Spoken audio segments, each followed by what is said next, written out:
Hi everybody, welcome back to 30 Days Until Done.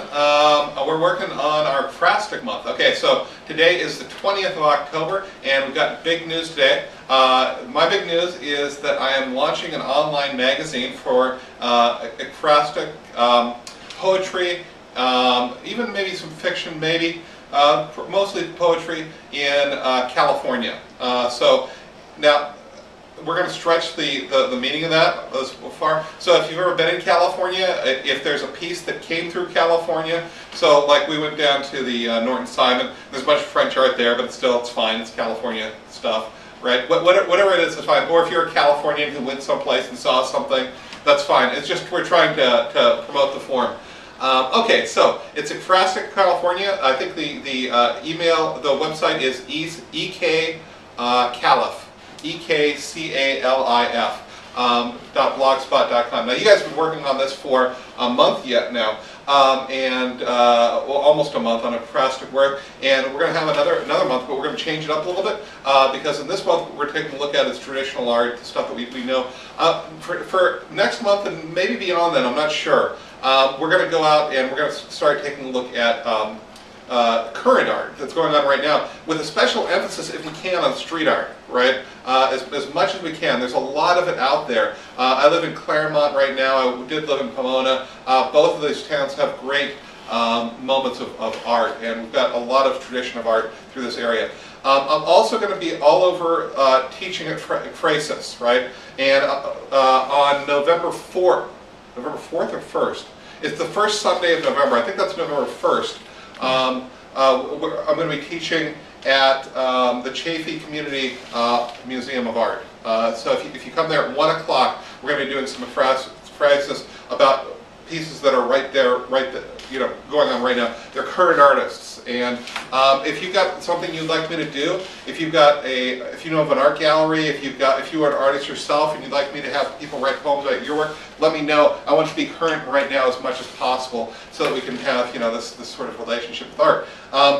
All of you who are watching, please send me your work, and I will publish this on I know that down below we have some, but let's get some finished works up there and celebrate us and do all that stuff. Okay, so today what we're doing, we're doing a piece, we're going to switch gears just a little bit, and this is in honor of Stephanie Hammer, who's one of our favorite poets. And Stephanie is a great teacher of, writer of, believer in surrealism. And so I thought we'd do some work on some surrealist painters. And we're starting off with Man Ray, who can be a little bit sexist. He's certainly of his time, but we're not going to take a look at this. Now, what is surrealism? Surrealism is when you distort reality in some way, do it in a particular way. I think at its heart, at least the part that I love, is that it's taking truth and expanding it in some way, and so that we're getting at a greater truth within it. If you think of what Hemingway was doing, Hemingway took a two-dimensional space and he's putting a three-dimensional object on it, right? And so because of that, you can, did I say Hemingway? Picasso puts a three-dimensional image on a two-dimensional space. Because of this, he's rearranging things, he's flattening things out, and he's taking a look at multiple angles and things like that. And you get those Picasso-esque paintings, right? Man Ray is taking something, and he'll expand that truth of that thing so that we can get at the heart of it. We're going to take a look at one today. If you follow the link down below, follow that link, you're going to find a piece with a woman. She's lying back, and it looks like she's either had raindrops fall on her or she's crying, but the tears are crystals. The little drops of water are actually crystals. And of course, it's getting to a kind of a larger truth about that moment, which is the beauty of things even when something's going wrong, right? I mean, she's either crying or she's in the rain. In any case, there's something disturbing yet beautiful about that, and he's highlighted the beauty of that thing.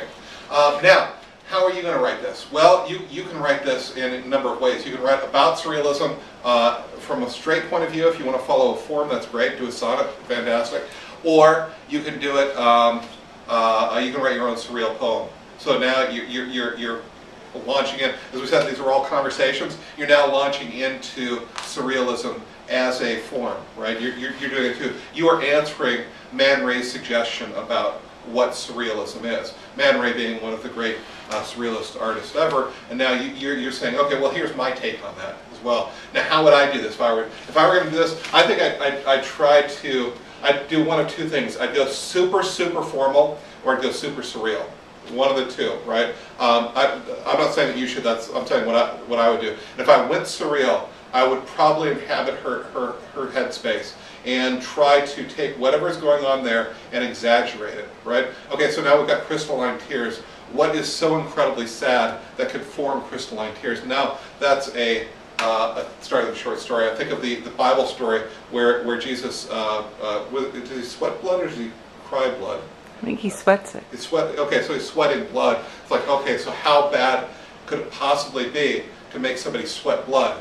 And of course, that's a wonderfully surreal moment in that story.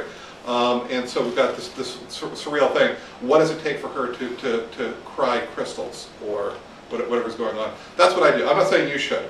That's what I do, and it will make an interesting story. I think I'd probably do that as a prose poem, actually. Yeah, that's interesting. I think I'm going to do that prose poem.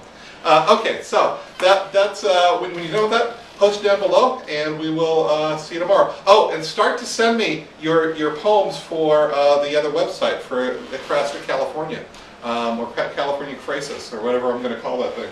And we're going to start probably either mid to early November.